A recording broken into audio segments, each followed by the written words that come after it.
Welcome to this 3DBuzz VTM series, Introduction to Cryengine 3.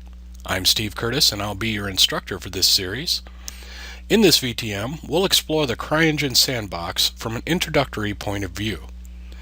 Using nothing but the Cryengine SDK itself, we will build a working, launchable level. We will go from initial downloads to terrain.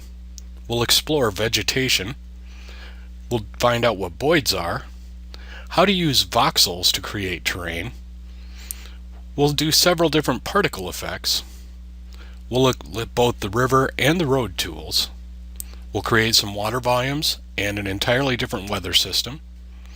And finally, we will create an enemy with some basic AI and a spawn point to start our level from.